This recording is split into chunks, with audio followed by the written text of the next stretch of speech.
Thank you so much for joining us here this morning. You can see we got our big board of video here. We got Ryan Kristafer in the house. Ryan, we don't normally start with you. Yeah, it's a privilege. It is a privilege for us as well, but we do have a little bit of breaking news that's happening. And we knew that there was going to be this hearing down in Lower Manhattan, and it's kind of this settlement mediation between Blake Lively and Justin Baldoni. Yes. These two high-profile celebrities who've been in the news for months, years now, really. Years at this point. So what are you hearing about what's going on down there right now? All right. Well, first of all, It Ends With Us is the never-ending story. When this first whole thing came out, I was supposed to interview Justin Baldoni and Blake Lively together, right? Then we received an email a day or two before saying, hey, it's just going to be Blake. Nobody really knew at the time what the whole situation was. Now, fast forward, we know there was a lot of on-drama set. So Blake Lively initially sued Baldoni for a hostile workplace, also sexual harassment here in this case. Now, they're currently in court. We saw this morning Justin Baldoni and his wife walking into court for the settlement meeting, and Blake Lively did arrive with her security team, not with her husband, Ryan Reynolds, just to clarify. And this is typical for a civil case of this nature. Now, Justin Baldoni, he also countersued for $400 million. That suit was completely dropped. So now all these allegations up against Justin Baldoni, both sides have presented a lot of very different stories, the text messages, a lot has come out. All right, so that's sort of the overall background. Yeah. Want to check in with LA Mag East Coast correspondent Lauren Conlin, who's actually on her way. Are you in a taxi? Where you're heading down right now to the courthouse? What's going on? I am. Yes. So one of my friends who's a pool photographer, he was outside and he said, everybody's here. You have to come. I did not realize they would all be there. So I hopped a cab, and I have to tell you guys, I sat through the entire hearing last time, and it was very obvious that Judge Lyman does not want this to go to trial. Let me tell you, there were, respectful eye rolls, but you can tell all of these accusations that each side is making, they really don't feel like they belong in federal court, guys, I have to say. So I'm really hoping, I know that everybody wants a trial here.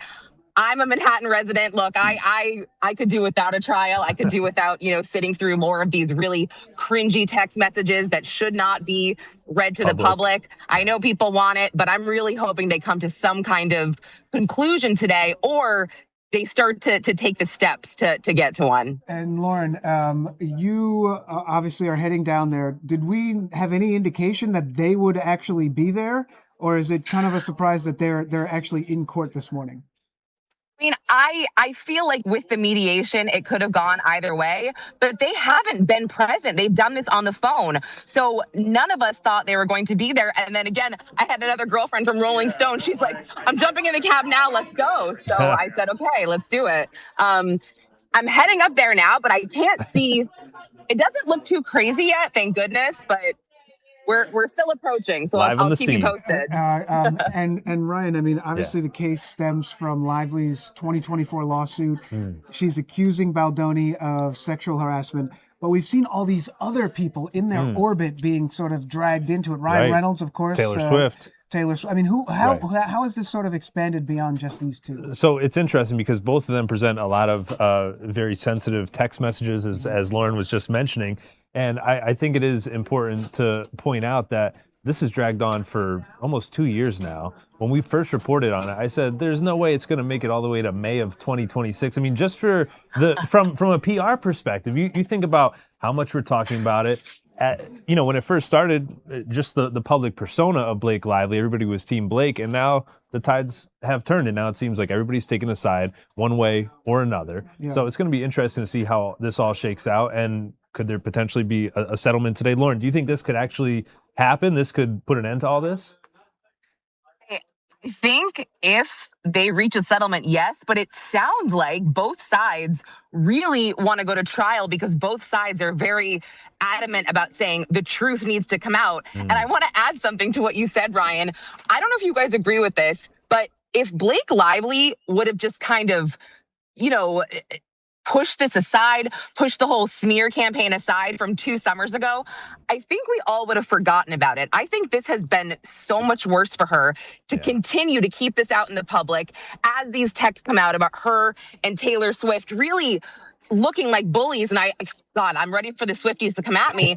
But, Taylor Swift and Blake Lively, you look at these messages and these are A-list women, and Justin Baldoni is, I don't want to be rude, but he's just not on that level. So it really felt like cruel bullying. And I can't imagine that they would want more to come out. And again, I just go back to saying, like, I would have forgotten about this, guys. I would have had, this wouldn't have even crossed my mind 6 months ago, but she's keeping it up there for us. Okay, it's not horrible here.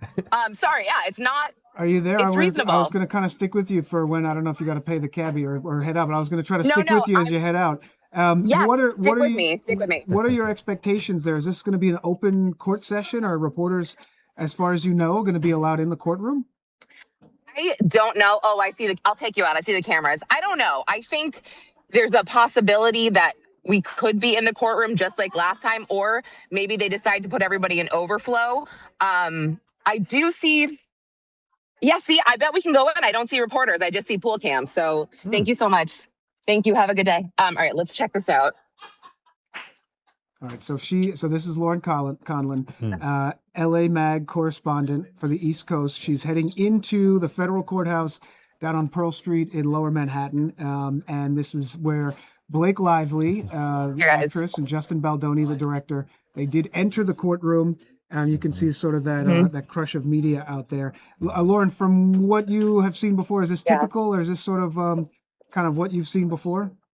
No, this is very typical. And I think last time, 3 weeks prior, there was a group of media that waited almost 4 hours for Brian Friedman to come out and make a statement. And he had some kind of meeting after the hearing with Baldoni and Lively. So literally, he did not come out of here until 5 p.m. and people waited. That is how much interest is in this case. It's wild. Well, Lauren, I know you're finishing up your iced coffee this morning, heading in. Sorry, it's okay. So I know. Obviously, you rushed down there, and the reason you rushed is because you want to go inside. So please go inside. Hopefully, we can check back in with you here on Newsroom Live in the 1 o'clock hour. And good luck today. Yes, thank you so much. I'll shoot you guys a message. I'll talk to you later. All right, thank you, Lauren. Bye, guys. Just sneak us in. Don't tell anybody. Okay, I won't. Bye. You got to be careful with your cell phones there, because in the federal courthouse, you can't have your cell phone inside, and they will snatch it away from you. Right when you get to the door, you got to put it in like one of these little lockers, unlike the state court. So I take that back. We don't want to get Lauren in trouble. Okay, it's all good. All right. Well, that was unexpected. And so again, Justin Baldoni, Blake Lively. I think we have a camera there now too. One of our cameras, which is LiveView 4, which is outside of Pearl Street. Yeah, so you can see they got the podium set up, potentially 500 Pearl Street, for when the actor and the actress and the director/actor exit. They entered separately. Right, they entered separately. Again, he showed up with his wife supporting. Blake Lively showed up solo with her team, security team as well, not with her husband, Ryan Reynolds, who's also been very public throughout all this. Remember the SNL 50th anniversary? Yes. He stood up and seriously made light of this whole case. So I think that's been one of the biggest takeaways from this whole case, is how public Ryan Reynolds and Blake Lively have been about all of this. They don't seem ashamed at all. They've sort of continued on with everything that they're doing production-wise. Yeah. She's been promoting a lot of products in this time frame, which a lot of fans haven't really liked or appreciated. You're right.